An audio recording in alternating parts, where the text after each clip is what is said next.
Hello everyone. So today's our topic is development of tongue. Okay, when does the tongue appears in intrauterine life? So it is approximately at fourth week of intrauterine life. Now, before going to the development of tongue, let's have a small overview on pharyngeal arches. So let's take a fetus.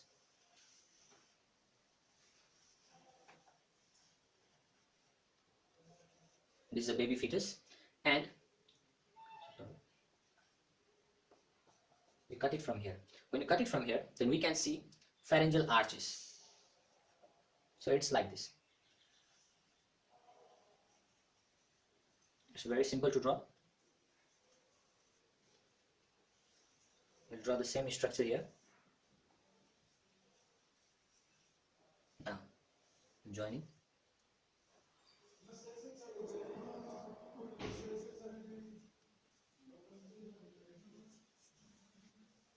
Now I'll be explaining what are the structures that I've drawn here. Now, the thing I have drawn is simply the cut section from the ventral side. Now let's see. These are the arches. When you talk about arches, we have altogether 6 arches, out of which 5th is non-functional in case of development of tongue. So we'll deal only about 1, 2, 3, 4 and 6. Okay, let's start. This is 1, this is 2, this is 3, this is 4, and let's talk about it is 6. Now, this is first arch, second, third, fourth. Now, let's see. First arch. Before going to the pharyngeal arches, we'll see what is this, and what is this. Okay, the thing that is present outside is called pharyngeal cleft. Similarly, the part which is here are the arches. So we'll call it pharyngeal arches. Similarly, the inner portion that we can see here are called pharyngeal pouches. I have highlighted CAP, cap. So we can have a mnemonics as cap. So since it is the outermost structure, so it develops from ectoderm. This is mesoderm, and it is endodermal in origin. Okay, now let's have the focus on the structure that we have here.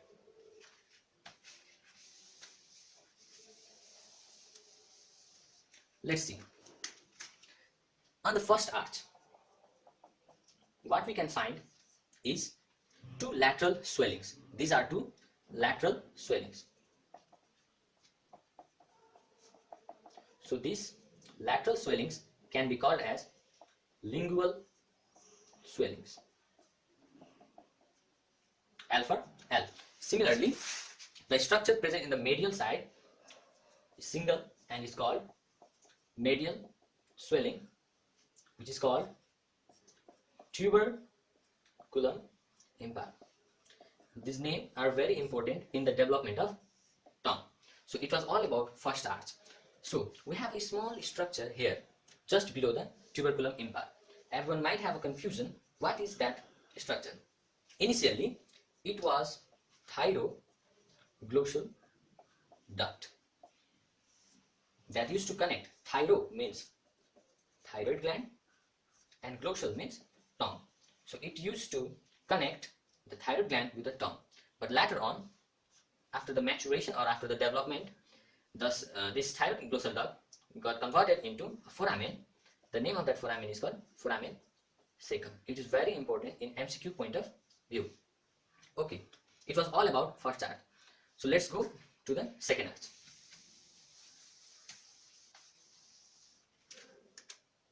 Before going to second arch, I will tell you about this big swelling. The name of this swelling is called hypobranchial eminence.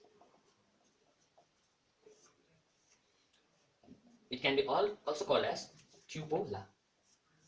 So, hypobranchial eminence originates from the second, third, and some part of fourth arch.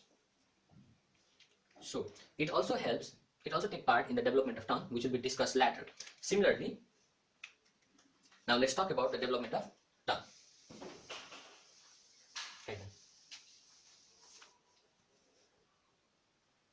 Okay, now let's go seriously in the development of tongue.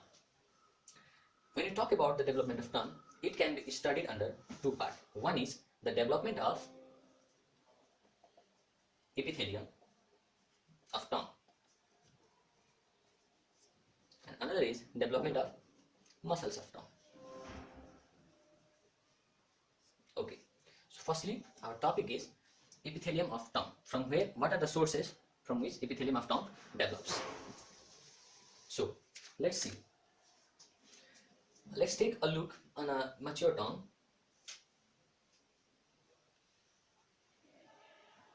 Suppose it's our tongue.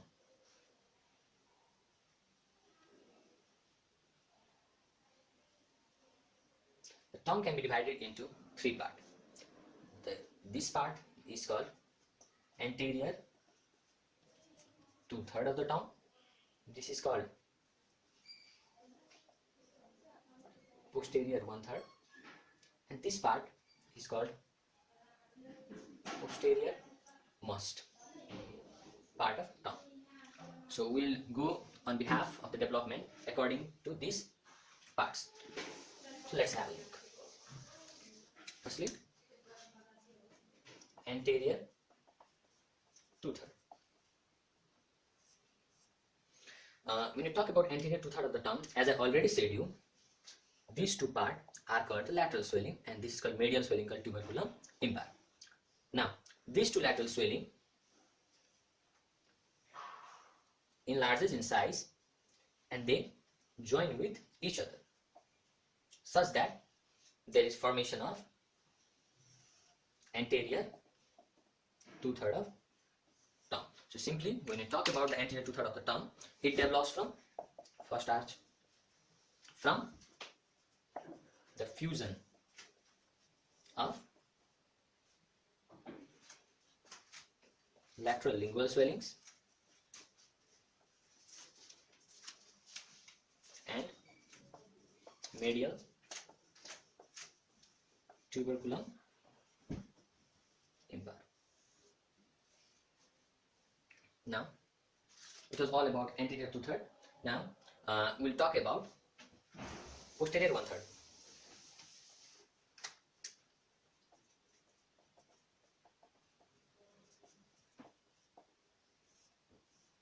Posterior 1/3 of the tongue develops from hypobranchial eminence. So in this figure, this one is hypobranchial eminence. This hypobranchial eminence can be divided into two parts. The upper one is called cranial part and the lower one is called caudal part. What we have is this cranial part of hypobranchial eminence helps in the development of posterior 1/3 of the tongue. Now what we have here is, let's have a small look. These are the mesodermal arches. This is first arch, second, third and fourth. When it develops, then the tongue structure is like this. Let's say this is muscular part and this is the epithelial part. This one is epithelial part, and epithelial part, let's divide it. This part of the tongue develops from first arch, that is the anterior 1/3, anterior 2/3. This is second and this is third, whereas it is fourth. From this figure, we can know that second arch mesoderm gets buried below the third arch mesoderm. That is, this overlaps second arch as depicted in this figure. Now, we'll talk about posterior most part.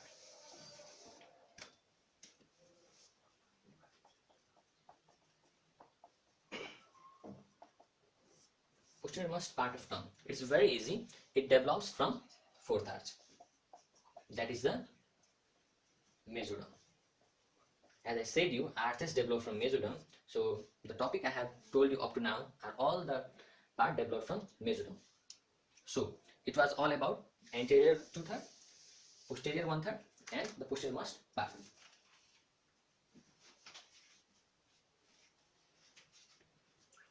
Okay, we have all discussed about the epithelium of the tongue. So now we'll talk about the muscle development of tongue. It's very easy. All the muscles that may be extrinsic or intrinsic muscle of tongue develops from occipital myotomes, and the single nerve supply to the muscle of tongue is by hypoglossal nerve. It's very important question that the muscle of tongue develops from the occipital myotomes and the nerve supply is hypoglossal nerve. Now we have the nerve supply to the anterior 2/3, posterior 1/3, and posteriormost part. So nerve supply anterior 2/3, posterior 1/3, and finally posteriormost part of tongue. Anterior 2/3 is supplied by two nerves. Since you know that anterior 2/3 develops from first arch, so it is supplied by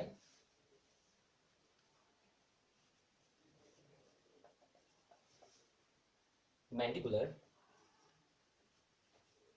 branch of Rogayat.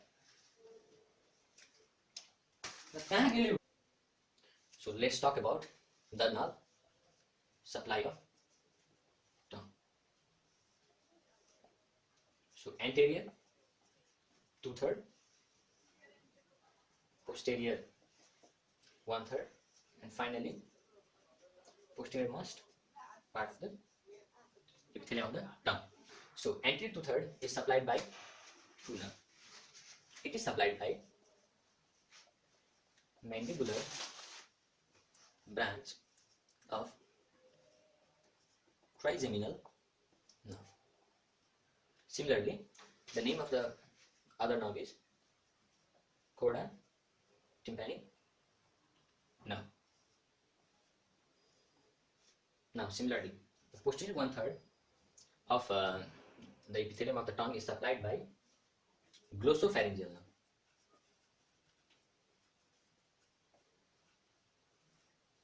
As I've already said you that it develops from which arch? It develops from second as well as third arch. Sorry, second plus third arch. The second arch mesoderm is overlain by third arch mesoderm. So we can have a small mnemonics at 3G, that is posterior third part by the glossopharyngeal nerve. Similarly, the posteriormost part is supplied by superior laryngeal nerve. It is a branch of vagus nerve. So altogether, trigeminal nerve, it is a fifth cranial nerve. Similarly, glossopharyngeal nerve is ninth cranial nerve, and the vagus nerve is 10th cranial nerve. So you need to learn only about the three cranial nerves during the development of tongue. That is fifth cranial nerve, trigeminal nerve, ninth cranial nerve, glossopharyngeal nerve, and the 10th cranial nerve, that is vagus nerve. And I have already said you that the muscles of tongue is supplied by hypoglossal nerve, which is the 12th cranial nerves. So now we'll deal about the clinical correlates related to development of tongue. So number one, on the basis of size, let's say the tongue those developed is larger than expected. So that type of tongue will be called as macroglossia. Similarly, smaller than expected, that will be called as microglossia. And if the tongue is absent, such type of condition will be called as aglossia. Now, this was all about the size. Now let's talk about the shape. That is bifid tongue. Its shape is literally like this.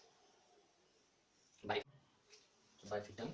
It is due to failure of fusion of two lateral lingual swelling. As I already said it before, that due to the fusion of these two lateral lingual swelling with the tuberculum impar, there is formation of anterior two-third. So if it fails, then the shape of the tongue will be like bifid. Now, one of the most important clinical correlates is ankyloglossia, which is also called tongue tie. So let's have a small look.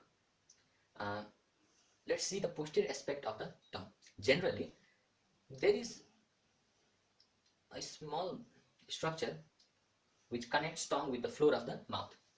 The name of this structure is called frenulum. If this structure overgrows and gets itself attached to the tip of the tongue, then the tongue gets tied. That is, tongue is unable to move here and there, so there will be tongue tie. The reason behind it is simply the overgrowth of frenulum such that there is attachment of tip of tongue. So there will be the symptom like interference in speech. Now, last one. So finally, thyroglossal cyst. As I said you that we have thyroglossal duct, which should remain after development as foramen secum. But in this case, it does not get transformed into foramen secum, rather it remains as a cyst, so-called thyroglossal cyst. So it was all about the clinical correlates related to development of. Okay, so let's have an overview of the development of tongue, their nerve supply. Okay. So initially, what are the topics? Part of tongue, immediate part from which derived, sensory nerve supply, taste, and finally motor. It is general sensory and it is sensation related to taste. So epithelium over anterior two-third is derived from first arch, and the general sensation is carried by mandibular branch of fifth cranial nerve, which is also called trigeminal nerve. Similarly, the taste sensation is carried by chorda tympani branch of seventh cranial nerve, which is our facial nerve. So there is no any motor supply. Similarly, epithelium over posterior one-third is derived from pharyngeal arch, and the general sensory sensation is carried by ninth cranial nerve, which is also called glossopharyngeal nerve. As I have already said you about at the rate 3G, that is third from the third pharyngeal arch, that is posterior one-third, and G means glossopharyngeal nerve. There is no any motor nerve supply. Similarly, epithelium over posterior most part, it is derived from fourth pharyngeal arch, and the nerve supply is superior laryngeal branch of 10th cranial nerve, that is vagus nerve. The same nerve supply is responsible for the taste sensation, that is superior laryngeal branch of 10th cranial nerve, and there is no any motor supply. Now let's talk finally about the muscles, that is both intrinsic muscle and extrinsic muscle. So it is derived from the occipital myotomes. As we know, it is muscle, so there is no any general sensory or taste sensation. But when you talk about the motor supply, that is hypoglossal nerve, which is our 12th cranial nerve. So this was all about the nerve supply development of tongue. Thank you. Rock with it, girl. Show them it, girl. Bang bang, bounce with it, girl. Dance with it, girl.